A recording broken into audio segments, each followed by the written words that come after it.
Ayaw.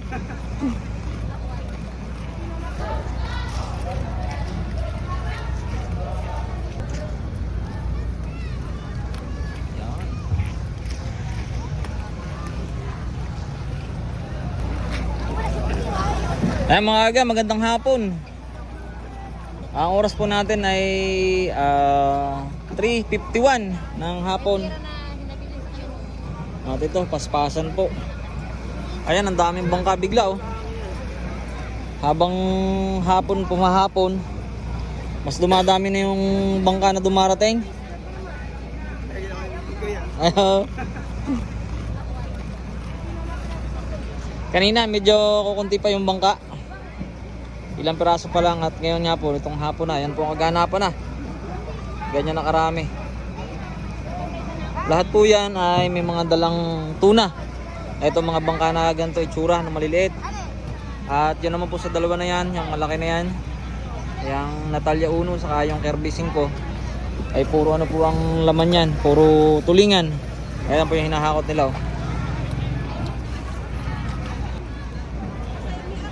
At yung sa ano po sa tuna ay 290 ang kilo sa good size. Depende pa rin po sa klase, sa sukat at quality ng isda. Yung pong mas maliit na isda, mas mababang timbang ay mas mababa po yung presyo. Basta po ang presyohan ngayon ang pinakamataas po ay 290. Pababa na po yun, depende sa sukat at klase ng isda na ibebenta.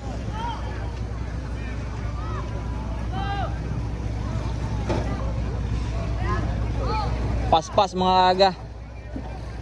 Ayan bukas pag gaganto karami yung bangka na dumarating, isda na dumarating, yung volume ng tuna na binabagsak dito sa fishport ng Dinahican. Ayan, sigurado na yan. Ayan po yung mabilis makapagpababa ng presyo. Kaawa na naman yung mga abutan na nasa laot pa. At pag tumabi, kahit marami man ang huli, panghinayang pa rin kung mababang presyo mabebenta.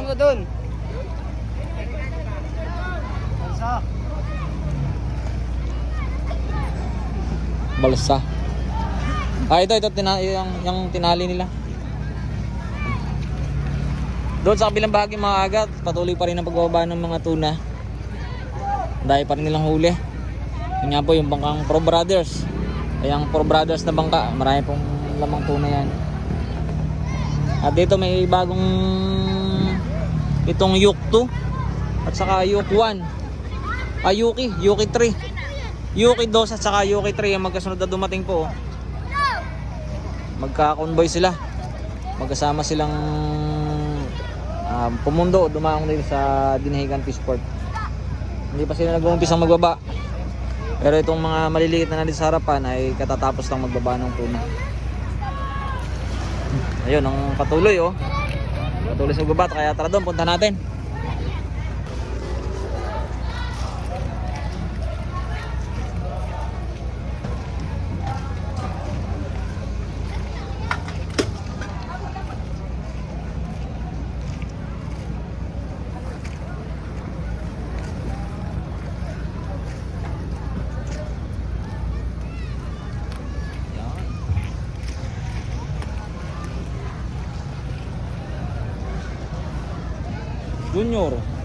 Junior Antona. Ito pala lahat mga ako. Ito yung huli nung ng Four Brothers na bangka. Ayan, dito po binabagsak o dito po ay nakamada. Ayan. Lahat.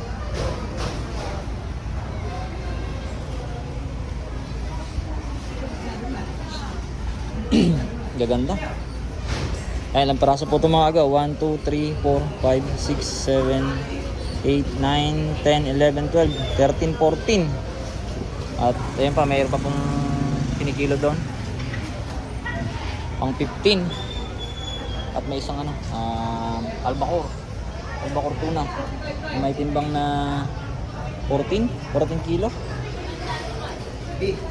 O yun. Ay, ito pa po.